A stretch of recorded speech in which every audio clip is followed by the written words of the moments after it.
호르무즈 해협, 지금 이곳이 막혔습니다. 미국과 이스라엘이 이란을 공습하자 이란 혁명수비대가 보복으로 해협을 봉쇄해버린 겁니다. 실제로 무리하게 통과하려던 선박 4척이 공격을 받았고 유조선들은 뱃머리를 돌려 되돌아가고 있습니다. 이 좁은 물길이 막히는 게 나랑 뭔 상관이야 할 수 있는데요. 유가와 물가 그리고 원달러 환율까지 직격탄을 맞습니다. 쉽게 말하면 여러분, 차 기름값이 오르고 마트 장보기가 무서워지고 심지어 월급의 가치까지 떨어진다는 겁니다. 에이, 설마 그 먼 나라 일이 나한테까지 하실 수 있는데 오늘 영상 끝까지 보시면 생각이 완전히 달라지실 겁니다. 자, 그럼 시작해 볼까요? 호르무즈 해협. 이름이 좀 생소하시죠? 쉽게 설명드릴게요. 우리 몸으로 치면 이건 목구멍입니다. 음식을 아무리 많이 먹어도 목이 막혀버리면 절대 위장까지 못 내려가겠죠? 세계 경제도 똑같아요. 중동에서 퍼올린 석유가 아무리 많아도 이 좁은 해협을 통과하지 못하면 전 세계 어디로도 갈 수가 없습니다. 숫자로 보면 더 실감 나실 거예요. 전 세계에서 바다로 운송되는 원유의 약 25%가 이 해협을 지나갑니다. 석유 제품까지 포함하면 하루에 무려 2천만 배럴이에요. LNG, 그러니까 액화 천연가스도 전 세계 물동량의 약 20%가 이 길을 이용합니다. 한국이 수입하는 원유의 약 70% 이상이 중동에서 옵니다. 그리고 그 원유가 한국까지 오려면 반드시 호르무즈 해협을 통과해야 합니다. 여기서 문제가 뭐냐면요. 이 해협이 막혔을 때 대체 경로가 사실상 없다는 겁니다. 물론 사우디아라비아의 동서 파이프라인이나 UAE의 하부샨 후자이라 파이프라인 같은 우회로가 있긴 해요. 하지만 이 파이프라인들은 이미 다른 용도로 쓰이고 있어서 실제로 우회에 돌릴 수 있는 여유 용량은 하루 260만 배럴 정도밖에 안 됩니다. 2천만 배럴 중 260만 배럴만 우회 가능하다? 나머지 1,700만 배럴 이상은 그냥 발이 묶이는 거죠. 마치 서울에서 부산 가는 고속도로가 전부 막혔는데 국도 하나로 그 모든 차량을 감당하라는 것과 같습니다. 당연히 대혼란이 오겠죠. 자, 그럼 실제로 호르무즈가 위협받으면 어떤 일이 벌어질까요? 여기서 중요한 건 실제로 막히기도 전에 시장이 먼저 반응한다는 점입니다. 주식이나 원자재 시장은 굉장히 민감해요. 마치 예민한 강아지가 문 열리는 소리만 들어도 벌떡 일어나는 것처럼 금융시장은 뉴스 헤드라인 하나에 즉각 반응합니다. 실제 사례를 볼까요? 2019년 9월 사우디아라비아의 아람코 석유시설이 드론 공격을 받았습니다. 호르무즈 해협이 직접 막힌 건 아니었어요. 그런데도 다음 날 브렌트유 가격이 단 하루 만에 19% 뛰어 올랐습니다. 2023년 말부터는 홍해에서 후티 반군이 상선을 공격하기 시작했고 2024년 내내 해상 운송이 불안해지면서 유가와 운임이 동시에 요동쳤죠. 그리고 지금 우려가 현실이 됐습니다. 2026년 2월 28일 미국과 이스라엘의 이란 공습 이후 혁명수비대가 호르무즈 해협을 봉쇄했습니다. 공습 전날 65척이 통과하던 유조선이 다음 날에는 단 6척으로 급감했어요. 글로벌 투자은행들은 봉쇄가 장기화되면 국제유가가 배럴당 120달러에서 130달러를 넘어설 것으로 전망하고 있습니다. 극단적 시나리오에서는 150달러 이상도 언급됩니다. 그리고 이 유가 충격은 단순히 기름값 올랐네 하고 끝날 문제가 절대 아닙니다. 왜냐하면 현대 경제에서 석유는 만물의 기초 원료거든요. 유가가 폭등하면 제일 먼저 타격받는 게 뭘까요? 바로 물류입니다. 여러분이 쿠팡에서 물건 하나 시키면 그게 집 앞까지 오려면 수많은 운송 단계를 거쳐야 해요. 컨테이너선, 트럭, 비행기, 이 모든 운송 수단이 기름을 먹고 움직입니다. 기름값이 오르면 당연히 운송비가 오르겠죠. 운송비가 오르면 물건값에 그대로 반영됩니다. 숫자로 보면 더 실감 나실 거예요. 시장조사기관 캐피털 이코노믹스에 따르면 국제유가가 배럴당 100달러까지 오를 경우 세계 평균 물가 상승률이 0.6에서 0.7%포인트 추가 상승할 것으로 전망됩니다. 한국무역협회는 유가 10% 상승 시 수입이 2.68% 늘고 기업 생산 원가가 0.38% 오른다고 분석했고요. 고작 그 정도 하실 수 있는데 이건 세계 평균 얘기예요. 봉쇄가 장기화돼서 유가가 130달러까지 치솟으면 거기에 해상운임 50에서 80% 폭등까지 겹치면 물가 충격은 수치와는 비교할 수 없이 커집니다. 특히 한국처럼 에너지의 93% 이상을 수입에 의존하는 나라는 이 충격이 훨씬 더 직접적으로 와닿습니다. 자, 여기서 한국 경제 특유의 고통이 시작됩니다. 전 세계의 위기가 닥치면 사람들은 어디로 몰릴까요?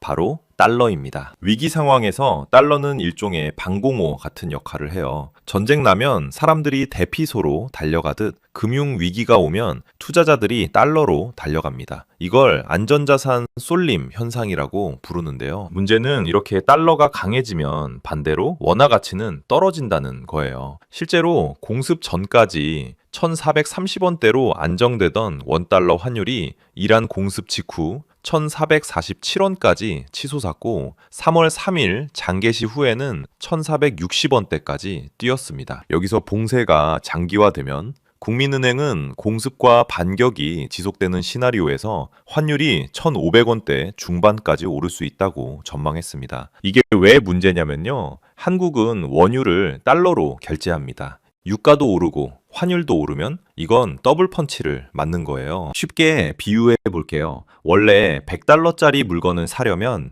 14만 6천 원이 필요했어요. 근데 환율이 1,550원으로 오르면 같은 물건이 15만 5천 원이 됩니다. 여기에 물건 가격 자체까지 올랐다고 생각해 보세요. 100달러짜리가 130달러가 되고 환율도 1,550원이 되면 원래 14만 6천 원이면 살 수 있던 물건을 20만 1,500원 주고 사야 합니다. 같은 물건인데 가격이 38% 뛰는 겁니다. 이게 바로 에너지 수입국이 겪는 이중고예요. 자, 이제 이 충격이 여러분의 일상으로 들어옵니다. 에너지 위기가 나랑 무슨 상관이야? 난 차도 잘 안 타는데 이렇게 생각하실 수 있어요. 하지만 현대 사회에서 에너지가 안 들어가는 상품은 거의 없습니다. 농산물, 트랙터 기름값, 비료 가격, 운송비가 다 오릅니다. 비료 원료 대부분이 천연가스에서 나오거든요. 가공식품, 공장 가동에 전기가 필요하고 포장재 만드는데도 석유 화학 제품이 들어갑니다. 심지어 여러분이 마시는 생수병 하나도 플라스틱이잖아요. 플라스틱 원료가 뭐겠어요? 석유입니다.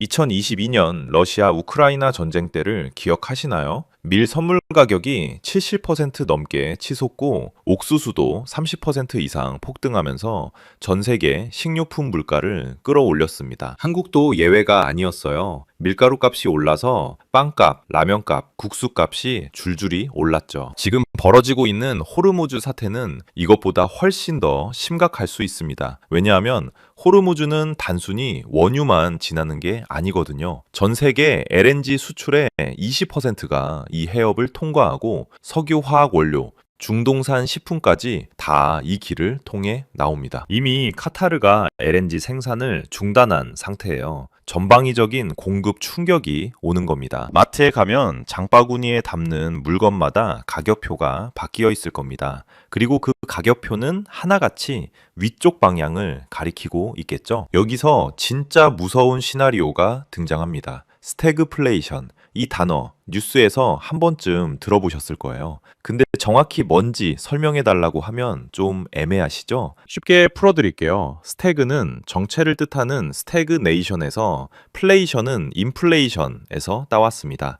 한마디로 물가는 미친 듯이 오르는데 경제는 얼어붙어서 성장을 안 하는 최악의 상황이에요. 스태그플레이션은요, 경제는 안 좋은데 물가만 오릅니다. 왜 이런 기현상이 생기냐면 공급 측면에서 충격이 왔기 때문이에요. 수요가 많아서 물가가 오른 게 아니라 공급이 부족해서 물가가 오른 겁니다. 원자재가 안 들어오니까 물건을 만들 수가 없고 물건이 귀하니까 가격이 오르는 거죠. 그런데 동시에 기업들은 원자재 가격이 너무 비싸서 생산을 줄입니다. 생산을 줄이니까 고용도 줄이고요. 사람들 월급은 그대로인데 물가만 오르니까 실질 소득은 떨어집니다. 소득이 떨어지니까 소비를 줄이고 소비가 줄어드니까 경기가 더 침체되는 악순환이 시작됩니다. 1973년 1차 오일 쇼크 때 미국이 겪었던 게 바로 이거예요. 소비자 물가 상승률이 12%를 넘었는데 GDP 성장률은 마이너스 3%대를 기록했습니다.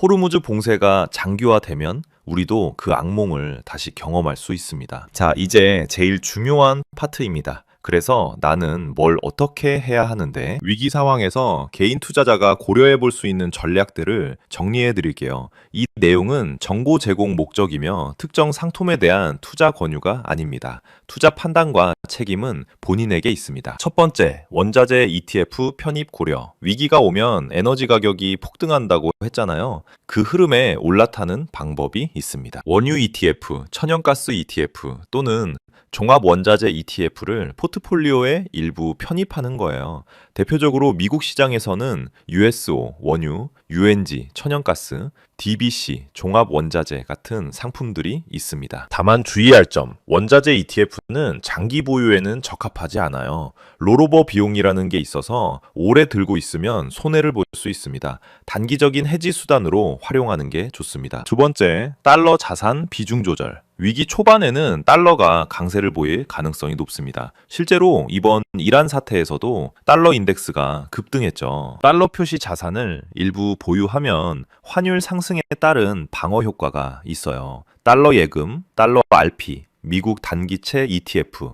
같은 상품들을 고려해 볼 수 있습니다. 다만 위기가 장기화되면 달러 강세가 꺾일 수도 있으니 상황을 주시하면서 비중을 조절해야 합니다. 세 번째, 금 비중 확대. 금은 수천 년간 위기의 피난처 역할을 해왔습니다. 달러가 흔들릴 때, 인플레이션이 폭주할 때 사람들은 본능적으로 금을 찾습니다. 2026년 3월 현재 금 가격은 온스당 약 5,400달러 선으로 이미 사상 최고가 수준입니다. 지난해 3월만 해도 3,000달러를 막 돌파했는데 1년 만에 80% 가까이 뛴 겁니다. 이란 공습 이후에도 금은 약 2% 급등하며 안전자산 쏠림이 뚜렷해지고 있어요. 금 ETF, GLD, IAU, 금 통장, 실물금 등 다양한 방법으로 접근할 수 있습니다. 다만 이미 가격이 많이 오른 상태이므로 진입 시점에 대한 신중한 판단이 필요합니다. 네 번째, 현금 비중 유지. 위기 상황에서 가장 중요한 건 유동성 확보입니다. 쉽게 말해 현금을 충분히 들고 있어야 한다는 거예요. 왜냐하면 위기는 곧 기회이기도 하거든요.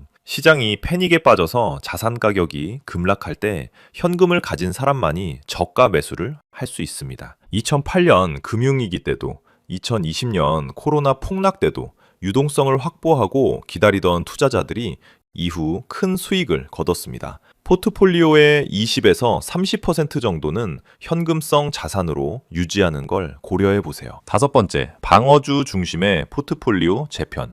주식을 완전히 팔기는 싫다면 경기 방어주 비중을 늘리세요. 경기 방어주란 경기가 나빠져도 사람들이 어쩔 수 없이 소비해야 하는 업종의 주식을 말합니다. 필수 소비재, 식품, 생활용품, 헬스케어, 제약, 병원, 유틸리티, 전기, 수도, 가스 같은 섹터가 대표적이에요. 반대로 경기 민감주, 그러니까 자동차, 항공, 레저 같은 업종은 충격이 클 수 있으니 비중 축소를 고려해 볼 만합니다. 자, 오늘 정말 많은 이야기를 했습니다. 하지만 절망할 필요는 없어요. 위기는 항상 준비된 자에게 기회가 됩니다. 지금부터 포트폴리오를 점검하고 현금 비중을 확보하고 원자재와 금 같은 해지 수단을 검토해 두세요. 달러 자산 비중도 살펴보시고요. 미리 우산을 준비한 사람은 비가 와도 젖지 않습니다.